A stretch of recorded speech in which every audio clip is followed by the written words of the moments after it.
ये जाति का नाम लेके, ओबीसी का नाम लेके जिस तरीके से इन्होंने सत्ता हथियाई है 2024 के अंदर, ऐसा लग रहा है कि ये बहुत जल्दी इनका पतन होने वाला है। क्योंकि बहुत सारे इन्होंने जो जुमले बोले हैं, उन जुमलों का नतीजा ये है, चाहे किसी भी राज्य में, किसी भी प्रांत में हम अलग अलग अगर उठा के देखते हैं, हरियाणा में जाट नॉन जाट कर दिया, यूपी में मुस्लिम और हिंदू कर दिया, तमाम तरीके की ऐसी जो घटनाएं जो देश के अंदर बढ़ रही हैं, इससे आम जनमानस को भी और ओबीसी के लोगों को तो आज मैं तो ये कहूँगा कि बहुत ताकत के साथ जनगणना का मुद्दा जो इतने लंबे समय से उठ रहा है, उसको और ताकत से उठा करके, जब तक जातिगत जनगणना नहीं होगी, किसी मजदूर को उनका हक नहीं मिलेगा, किसी शेड्यूल कास्ट को उनका हक नहीं मिलेगा, किसी ओबीसी को उसका हक नहीं मिलेगा, चाहे वो शिक्षा के हो, चाहे वो इस देश की कृषि भूमि हो, चाहे इस देश के अंदर राज की बात हो, चाहे बड़े बड़े कॉर्पोरेट घराने की बात हो, और चाहे नौकरियों में।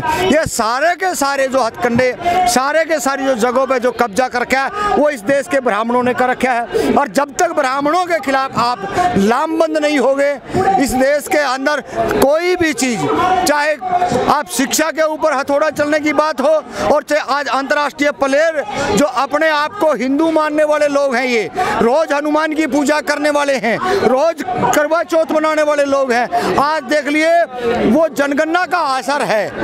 वही कारण है कि जो शूद्र कम्युनिटी है वो चाहे कहीं भी पहुंच जाए, हारस उनका यही है। उनकी जो मानसिकता है, उनकी मानसिकता एक ही है कि ये कौन लोग हैं। जब तक जाति का जनगणना नहीं होगी, इन लोगों को समझना पड़ेगा। आनंद मोहन को छुड़ाने के लिए जो नीतीश कुमार जी जो है नियम बना देते हैं जेल में मैनुअल एक और, तो वो जनगणना कराने के लिए बिल पास क्यों नहीं कर देते हैं ओबीसी की बिहार में? देखिए, ये बात वहाँ की विधानसभा में पारित हुई थी, तभी जा करके वहाँ पे जातिगत जनगणना होनी शुरू हुई थी।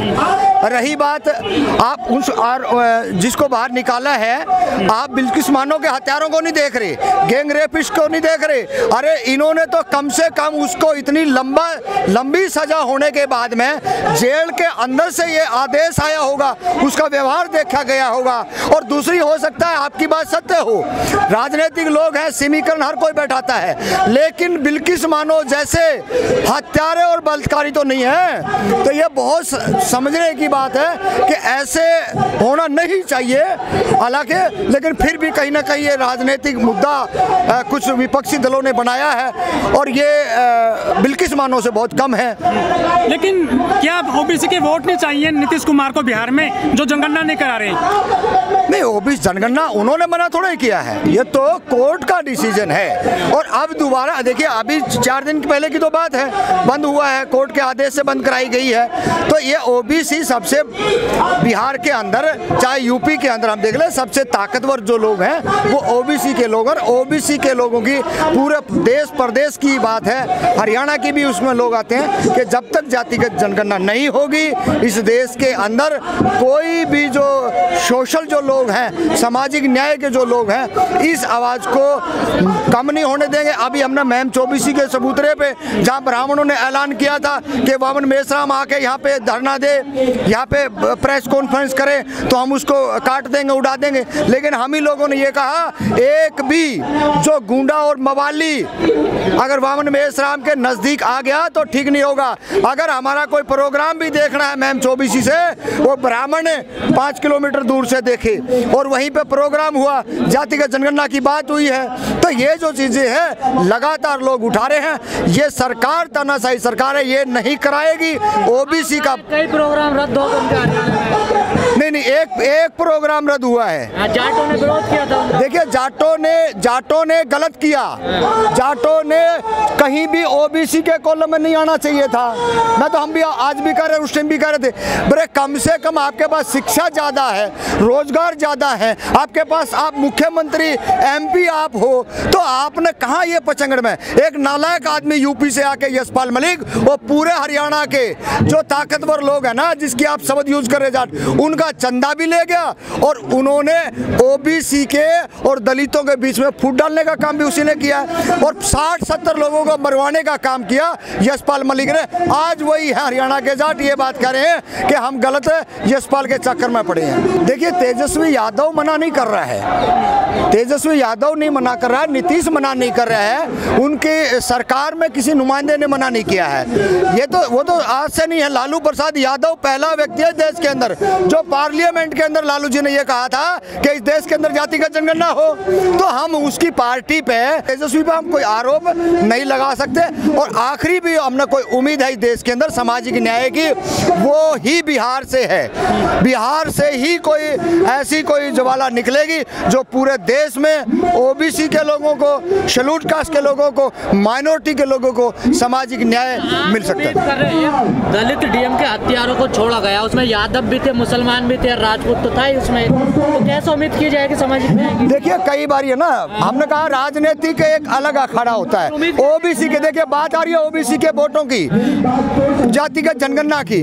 जब अपने फायदे की बात होगी, जहां वोट बैंक ज्यादा होगा, तो उसके लिए सत्ता जो है, सत्ता में बैठे लोग किसी हद तक गिर सकते हैं, जिसका जिंदा जागता उदाहरण है ना आज भाई बृजभूषण के ऊपर।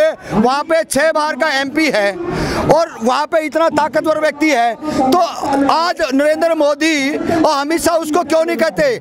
आरोप उस पर सिद्ध हो चुका है।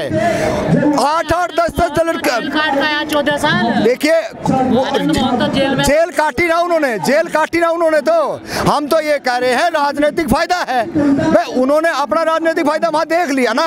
अब यहीं देख लो ना उसी मामले को लेके कि इतने ताकतवर व्यक्ति से कहीं ना कहीं सरकारें उसको अपने शिकंजे में रखना चाहती हैं। नीतीश कुमार तेजस्वी झुक गए? नहीं, झुके नहीं है, झुके नहीं है। अभी 4 दिन की बात है, कोर्ट का आदेश है और बहुत जल्दी आप लोग ये बात कहोगे कि कोर्ट में जाके चैलेंज किया जाएगा। और जातिगत जनगणना मैं फिर कह रहा हूँ, आप फिर देख लेना, अगर जातिगत जनगणना होगी तो इस देश के अंदर बिहार से ही शुरू होगी।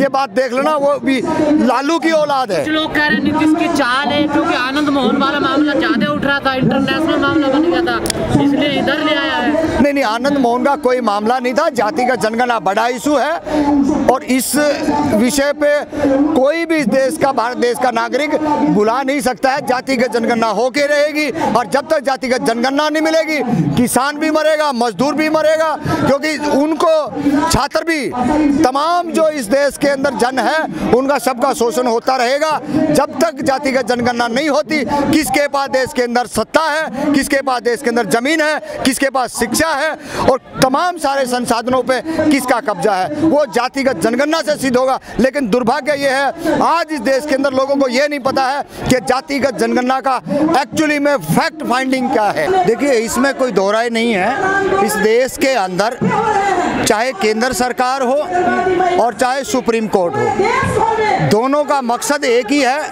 कि आम जन को अपना उनका अधिकार मिलना चाहिए। लेकिन दोनों की मानसिकता के अंदर कुछ ना कुछ गड़बड़ है, जिसका सीधा सीधा कारण ये है कि बिहार के अंदर बिहार सरकार ने ये कहा कि भाई हम जातिगत जनगणना करवाएंगे और जातिगत जनगणना हुई भी। और जातिगत जनगणना जैसे ही होती है और तुरंत उस पर बीजेपी के लोग कोर्ट चले जाते हैं, उसको बंद कर दिया जाता है। तो ये तो आज विषय है, सबसे ज़्यादा ओबीसी के लोगों ने, शेड्यूल कास्ट के लोगों ने और जो इस देश के अंदर दबे कुचले हैं, जो चाहे किसी भी जाति किसी भी धर्म के लोग हों, उनको भी ये बात सोचना है। अगर उनका भी कोई क्षेत्रीय भी, कोई ब्राह्मण भी, कोई ठाकुर भी अगर इसका शिकार हो रहा है तो उन्हीं के परिवार का जो दबंग गुंडा है वो उसके हकों को खा रहा है। तो जब तक जातिगत जनगणना नहीं होगी, चाहे केंद्र सरकार को ये बात समझ लेनी चाहिए, ये बात तो एक न एक दिन आपको जातिगत जनगणना करवानी पड़ेगी और नहीं तो